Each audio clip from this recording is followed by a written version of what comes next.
Bonjour, bienvenue dans un nouveau blog vidéo. Vous le savez, pour les séries, la chaîne qui va les diffuser est extrêmement importante. Une bonne série, si elle n'est pas sur la bonne chaîne, risque de ne pas rencontrer son public. Et ça, on le vit, on le voit tous les jours et vous le savez très bien. Donc à partir du moment, par exemple, où que ça soit une chaîne grand public, une chaîne généraliste ou une chaîne thématique, la situation est encore plus importante. Qu'il s'agisse d'une chaîne destinée aux personnes âgées, un Vivolta, qu'il s'agisse d'une chaîne destinée aux jeunes, ou des chaînes thématiques sur le policier ou la science-fiction, évidemment la demande est importante. Les séries qui doivent rentrer dans cette chaîne doivent extrêmement identifier. La chaîne doit être elle aussi très identifiée. Nous nous trouvons ce soir à la soirée de lancement d'une nouvelle chaîne qui n'en est pas une, puisque Sci-Fi, la chaîne que vous connaissez, devient Sci-Fi, la chaîne que vous connaissez aussi mais que vous ne connaissez pas. Il y a simplement un changement de nom dans l'orthographe, mais un changement de nom qui visiblement pour une chaîne qui diffuse des séries fantastiques, science-fiction, imaginaire, est important. Et j'ai la chance d'avoir avec moi, alors je suis désolé, je ne vous connais pas complètement, mais voilà, on fait connaissance. Léonore Grand-Cyr, présidente de NBC Universal France. Global Networks France, donc les chaînes de télévision en France. Donc, pourquoi Sci-Fi devient Sci-Fi? Simplement un changement de nom comme ça, a priori, est-ce que c'est vraiment si essentiel? Alors je vais apporter une petite précision, Sci-Fi devient Sci-Fi Universal. Ouais. Donc ce changement de nom s'inscrit dans la stratégie du groupe que nous avons annoncé au MIPCOM en octobre dernier à Cannes et qui est, on se concentre au niveau du groupe des chaînes à l'international sur 5 thématiques principales et qui vont être portées par 5 marques fortes. Donc Sci-Fi est l'une de ces marques et c'est Sci-Fi Universal. Toutes les 5 marques portent maintenant le nom Universal. Donc vous avez Universal Channel, Studio Universal, 13e rue Universal, etc.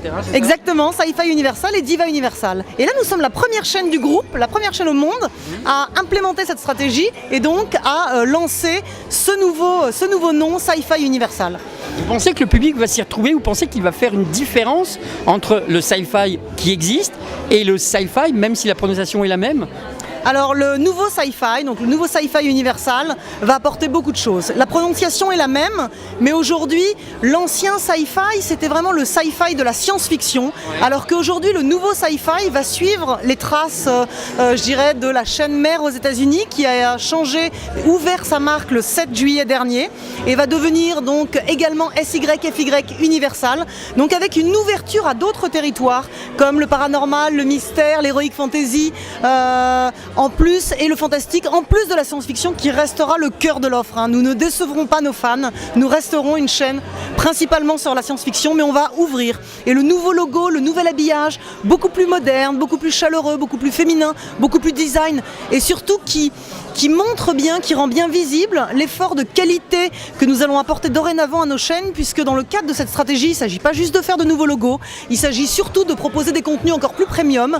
Et d'ailleurs, la première série investie, coproduite par l'ensemble des chaînes à l'international qui est Even, que nous avons annoncé également au MIP, sera sur Sci-Fi Universal à l'automne prochain. Oui, c'était justement le point suivant que je voulais voir rapidement avec vous, c'est justement le fait que au-delà d'un changement de nom, Sci-Fi reste une chaîne dédiée à l'imaginaire, mais de plus en plus, si j'ai bien compris, il va y avoir des séries qui sont produites pour les chaînes globales, pour toutes les chaînes Sci-Fi, c'est ça? Exactement, les chaînes Sci-Fi sont diffusées dans plus de 60 pays dans le monde et maintenant dans le groupe nous avons d'ailleurs plus de 70 chaînes et nous avons aujourd'hui la taille critique qui nous permet d'investir ensemble et de financer des coproductions de très haute qualité, très bonne qualité, vraiment qualité américaine, à tel point que la première coproduction que nous avons lancée, qui est Even, vient d'être achetée pour être diffusée sur Sci-Fi US. Ça veut dire une série, on va dire européenne, qui est achetée par une chaîne américaine, c'est intéressant. Une série internationale, c'est-à-dire hors domestique, cofinancée avec l'Asie, l'Amérique du Sud et l'Europe, et qui est achetée en effet par la chaîne mère Sci-Fi US. Donc changement de nom, ça veut dire changement de contenu un peu, en tout cas un contenu mieux exposé, un contenu plus lisible pour le spectateur? Je pense un contenu plus ouvert, c'est-à-dire que les spectateurs, quand on leur montre tous les contenus que nous avons, ils nous disent j'adore. Quand on leur dit est-ce que tu aimes la science-fiction, ils nous disent non, la science-fiction c'est pas mon truc.